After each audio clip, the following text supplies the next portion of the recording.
পরম প্রেমময় শ্রী শ্রী ঠাকুরের রাঙা রাতুল চরণে আমার শতকোটি প্রণাম জানাই। একটি মেয়ে এমএ পাঠরতা প্রশ্ন করল, নাম করতে বসি কিন্তু কিছুতেই মন লাগে না, মন দিতে পারি না। আচার্যদেব তখন বলছেন, মনের ধারণা হচ্ছে প্রবাহমানতা, তাকে কোনো কিছু খুঁটিনাটি বিষয়ে কখনো বেঁধে রাখতে যাবে না। আর একটা বিষয় হলো, কোনো কাজ ইনকমপ্লিট বা অসম্পূর্ণ রাখবে না। যে যে কাজগুলো ইনকমপ্লিট আগে সেগুলো করে ফেলো। কাজ করে উঠলে কি হবে, তোমার নিজের মধ্যে একটা আত্মবিশ্বাস বাড়বে, তখনই মন বসবে। আর মনকে মুক্ত রাখতে হলে কি করতে হবে?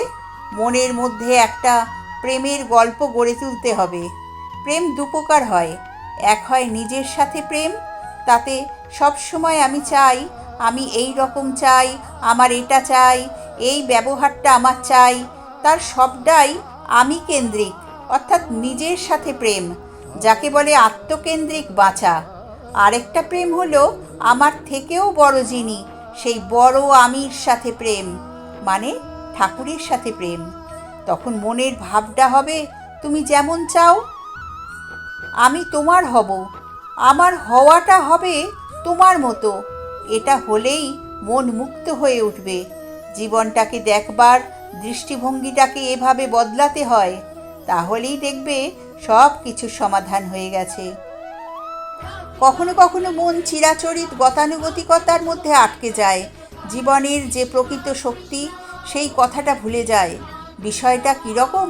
ধরা যাক একজন ম্যাথর কাজ করছে, তার কাজ হলো দিনরাত মল ঘাটা। আবার একজন প্যাথোলজিস্ট, সেও কাজ করছে মল নিয়ে। তাহলে একজন ম্যাথর আর একজন প্যাথোলজিস্ট, এর মধ্যে তফাৎ কোথায়? যে ম্যাথর, তার কাজের মধ্যে রয়েছে গতানুগতিকতা। কি করে বুঝবো ম্যাথরের কাজটা গতানুগতিকতা? তাহলে দেখো, ম্যাথর যে কাজটা করছে সে চোখ বুজেও সেই কাজটা করে দিতে পারবে, কিন্তু প্যাথোলজিস্ট, তার কাজের মধ্যে রয়েছে ক্রিয়েটিভিটি, উদ্ভাবনী শক্তি। সে একই কাজ প্রতিদিন করছে, কিন্তু প্রত্যেকটা কাজই তার আলাদা। তাহলে এইভাবে বিষয়টাকে বুঝে জীবনটাকে গতানুগতিকতা থেকে মুক্ত করে তুলতে হবে।